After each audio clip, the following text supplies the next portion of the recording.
स्वागत है आप सभी का। मैं हूं आपके साथ नैना यादव, लेकर हाजिर हूं हमारा खास शो आक्रमण। पिछले कुछ सालों से बारूद की गंध और धमाकों की गूंज ने दुनिया के दो छोर को नरक बना दिया। आक्रमण कभी रुकता है, कभी और प्रचंड हो जाता है, लेकिन शांति को जैसे इस दुनिया से देश निकाला दे दिया गया। तोपें तनी हैं, मिसाइलें तैयार हैं और अहंकार की इस जंग ने इंसानियत का सुकून तक छीन रखा है। दुनिया खड़ी कहां है? मैं आपको समझाती हूं तीन तस्वीरों के माध्यम से जो बताती हैं कि जंग का रुख आखिर किस तरफ मुड़ रहा है। और ये हैं वो तीन तस्वीरें आपके सामने। पहली तस्वीर देखिए, जहां गुहार है बस जंग रोक दो ईरान। जो अरब मुल्क कल तक अमेरिका की छांव में बेफिक्र सांस ले रहे थे, आज उन्होंने पाला बदल लिया। तेहरान के आगे अब अरब के अमीर देश हाथ जोड़कर खड़े हैं। 200 अरब डॉलर का पैकेज और 20,000 नौकरियों का ऑफर देकर मिन्नतें की जा रही हैं। मुस्तफा भाई, तुम ही मिडिल ईस्ट के असली बॉस बन जाओ, बस इस जंग को कैसे भी करके रोक दो। यानी अरब का अमेरिका पर से अब भरोसा उठ चुका है। ईरान धीरे धीरे अपने मकसद में कामयाब होता नजर आता है और यही वजह है कि ट्रंप की पेशानी पर बल है। दूसरी तस्वीर, हुती के खतरे का अब अंत। हॉर्मुज़ लगभग ठप है। लाल सागर में यमन के हुती विद्रोही कोहराम मचा रखे हैं। जब अर्थव्यवस्था पर चोट पड़ी तो सऊदी अरब ने 13 अन्य देशों को मिलकर 14 मुल्कों का नया गठबंधन खड़ा कर दिया। लाल सागर में हुतियों को औकात दिखाने की हुंकार तो भर दी गई, लेकिन क्या ये गठबंधन टिक पाएगा? क्योंकि यूएई और ओमान ने इस गठबंधन से दूरी बना ली है, जिससे इस मिशन की कामयाबी पर बड़ा सस्पेंस खड़ा हो गया है। और अब जो तीसरी तस्वीर है आपके सामने, वो सबसे भयावह तस्वीर है। अब जंग नहीं आसान। रूस और यूक्रेन की जंग अब सिर्फ सरहदों पर जमीन छीनने की नहीं रही, बल्कि एक दूसरे की अर्थव्यवस्था को राख करने की बन चुकी है। यूक्रेन रूसी तेल डिपो पर ड्रोन से आग बरसा रहा है, तो जवाब में पुतिन की मिसाइलें यूक्रेन के सैन्य ठिकानों को शमशान बना रही हैं। रूस ने जिस बेहद आसान जिसे समझा था, वो जंग अब पुतिन के लिए भी गले की फांस बन चुकी है। अरब देशों की लाचारी, लाल सागर का बढ़ता बवाल और रूस यूक्रेन का कभी ना खत्म होने वाला बारूदी खेल, ये तीनों तस्वीरें गवाही दे रही हैं दुनिया एक बड़े महायुद्ध के मुहाने पर खड़ी है। बताएंगे आपको एक एक तस्वीर आक्रमण में विस्तार के साथ में। तो चलिए करते हैं शुरुआत आक्रमण की। और आइए बात कर लेते हैं इस समय की बड़ी खबर की। समय की बड़ी वर्ल्ड ब्रेकिंग, हुती विद्रोहियों के खिलाफ सऊदी ने चली है नई चाल। सऊदी अरब ने 13 देशों के साथ में गठबंधन बना लिया है। जी हां, लाल सागर की सुरक्षा के लिए रियाद में समझौते की खबर है। हुती विद्रोहियों के खिलाफ नौसैनिक समझौता हुआ। सऊदी अरब, कुवैत, बहरीन, कतर गठबंधन में शामिल। नए गठबंधन में यूएई और ओमान नहीं है, समझिएगा जरा। लेकिन लाल सागर में हुतियों ने अब सऊदी की नाकेबंदी कर दी है और यही वजह है कि मिडिल ईस्ट का तनाव एक बार फिर से चरम पर बढ़ता हुआ नजर आता है।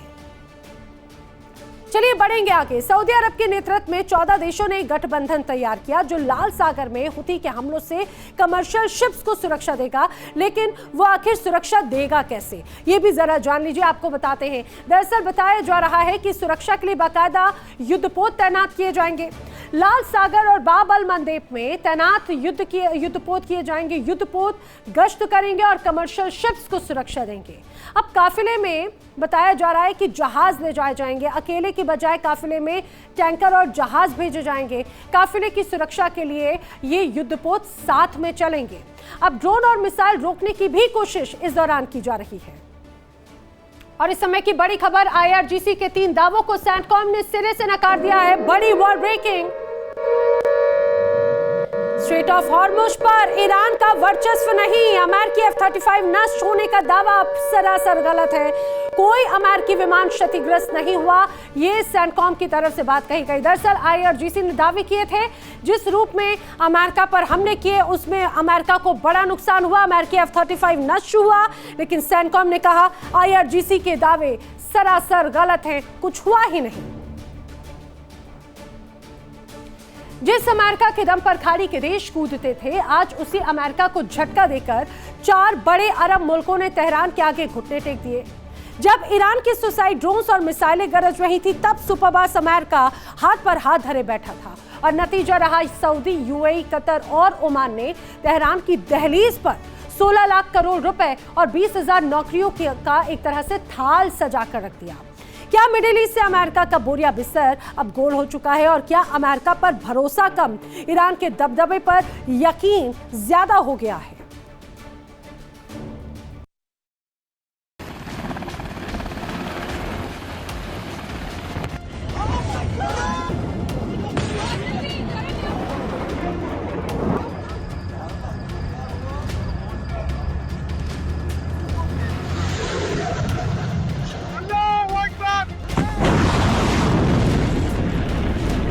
मिडल ईस्ट के महायुद्ध में एक ऐसा मोड़ आया है जिसने पूरी दुनिया की कूटनीति का गणित हिलाकर रख दिया है। जिस ईरान को तबाह करने के लिए अमेरिका दिन रात बारूद बरसा रहा था, अब उसी ईरान के खजाने को भरने के लिए अरब के अमीर मुल्क अपनी तिजोरियां खोलकर खड़े हो गए हैं।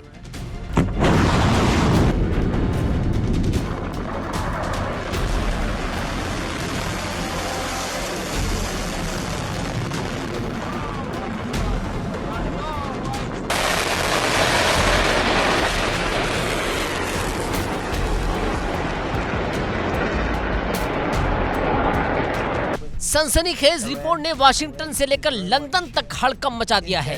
रिपोर्ट्स का दावा है कि खाड़ी के 4 प्रमुख देशों सऊदी अरब, यूएई, कतर और ओमान ने सीधे अमेरिका से कह दिया कि वो ईरान के साथ किसी भी सूरत में युद्ध नहीं चाहते।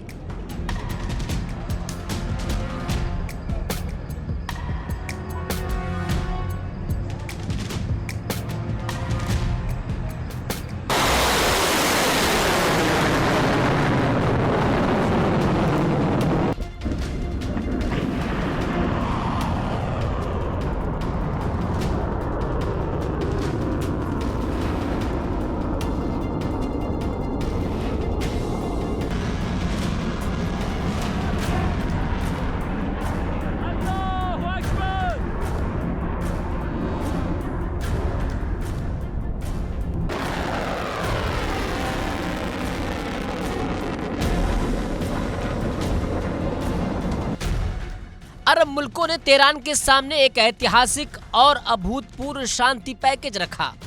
पहला दांव था ईरान को तुरंत प्रभाव से 200 अरब डॉलर यानी करीब 16 लाख करोड़ रुपए दिए जाएंगे ताकि होर्मुज से तनाव खत्म हो और जंग का विस्तार रुके। दूसरा दांव है यूएई ने अपने दरवाजे खोल दिए हैं। दुबई में 20,000 ईरानी नागरिकों को नौकरी देने का खुला प्रस्ताव रखा गया। तीसरा दांव है ओमान और कतर की मध्यस्थता। ओमान की खाड़ी में ईरानी तेल टैंकरों की पूर्ण सुरक्षा की गारंटी और ईरान पर लगे आर्थिक प्रतिबंध हटाने की पुरजोर वकालत।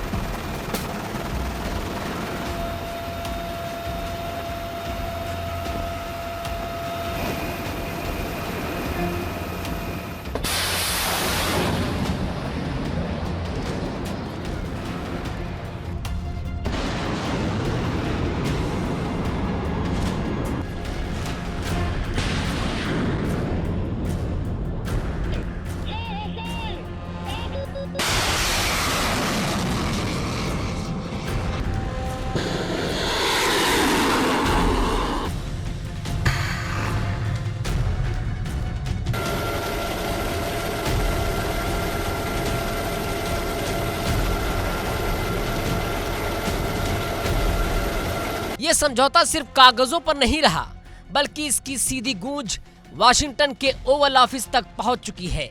सऊदी अरब के रक्षा मंत्री ने अचानक वाशिंगटन का दौरा किया और अमेरिकी राष्ट्रपति डोनाल्ड ट्रंप और उपराष्ट्रपति जेडी वेंस से बंद कमरे में मुलाकात की। सऊदी के रक्षा मंत्री ने अमेरिकी राष्ट्रपति के सामने 2 टूक शब्दों में कह दिया, सऊदी अरब ईरान के साथ जंग का दायरा बढ़ाना नहीं चाहता। रियाद अब इस तबाही का हिस्सा नहीं बनेगा।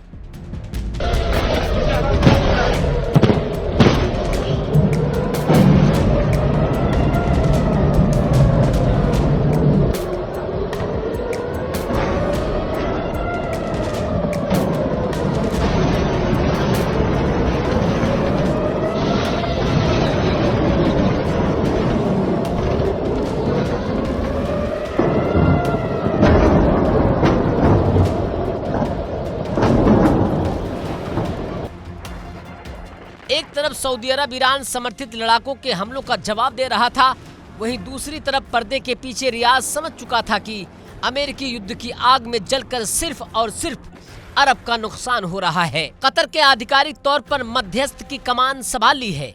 कतर, ओमान और यूएई तीनों मिलकर तेहरान और वाशिंगटन के बीच उस बारूदी सुलह की जमीन तैयार कर रहे हैं जो अगर परवान चढ़ी तो युद्ध का पूरा रुख बदल जाएगा।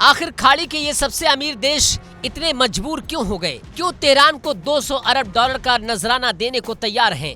जवाब है अर्थव्यवस्था का बेड़ा गर्क होना और तेल कारोबार की मुकम्मल तबाही। ईरान के साथ छिड़ी जंग ने खाड़ी देशों के सबसे बड़े आधार यानी उनके तेल और गैस साम्राज्य की रीढ़ तोड़ दी है। पिछले जंगों के दौरान जब फारस की खाड़ी में तनाव होता था तो सऊदी अरब लाल सागर के रास्ते अपना तेल दुनिया भर में बेच लेता था, लेकिन इस बार लाल सागर में हूती विद्रोहियों ने नाकेबंदी कर रखी है।